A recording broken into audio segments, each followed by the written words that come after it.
So I wrote an essay called Timely Essay and talked about these famous people that went before and how we don't consider them and their contributions. And I did it for All Things Considered. So I went down to my local PBS station, sat in the booth, read my essay, and at the end, in walks the station manager, and he sits down, he's crying. And I said, "Man, you all right?" He goes, "Well," he says, "Dan, all this stuff you're saying about low expectation and how we don't see what people, who they really are, we get caught up on the differences. I have to tell you what happened to me just 2 weeks ago." He says, I'm a classically trained musician. My daughter is a classically trained musician. I took her down to Columbus for a competition, and we got down there and got all caught up in the orange barrels out, on 315. And so by the time we got to the hotel where it was happening, it was right the time of the beginning. I just had to dump her out the door. She ran in. I had to go find parking. It took me 20 minutes. I finally get inside. I've missed some of it.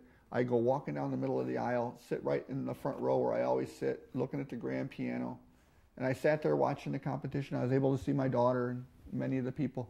He said, "I noticed down at the end of the first row down there was a young lady sitting in a wheelchair." And he said, "I wondered, well, what's she doing here? Is she here because she has a family member in the competition? Is she here because she's staying in a hotel and saw the sign saying, this was going on? Why is she here?" He goes, "I got wondering why she was here to the point of distraction." He says, and then when it came time for the grand prize winner, it was her. What did she do? I didn't know what she even did. I was sitting here thinking as I watched her roll up, I didn't know what she did. I missed her. She must have been one of the first to go. And so he said, I sat there and I watched her. She rolled up onto the stage, graciously accepted her award, and then rolled her chair right in front of me, right in front of the grand piano where a diva stands. And she turns her chair to the audience and she lets go a 20-minute Italian aria that just brings the house down. He said, I sat there, tears streaming down my face. He said, I was crying not just because of this beautiful angelic voice. I was crying because not once did I look at her at the end of that row and even consider that she was in the competition. And I said, let that be a lesson to you.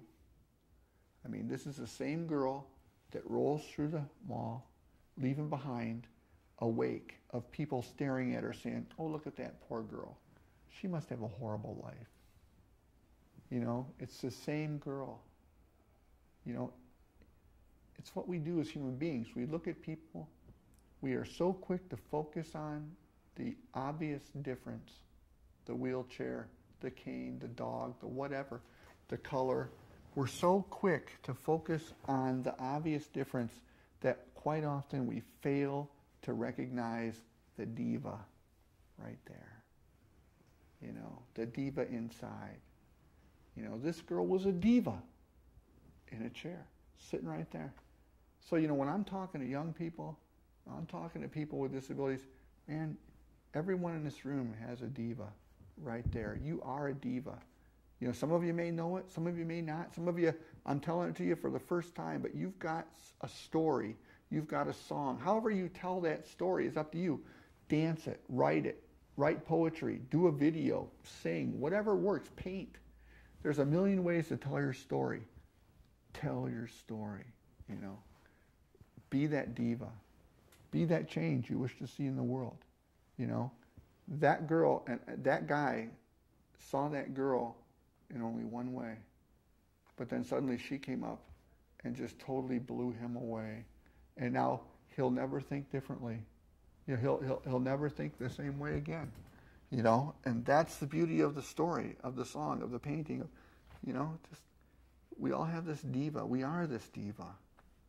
And that's the pride. That's the beauty of being a human, the spirit, the soul, the driver of this boat. Get in touch with that driver of the boat.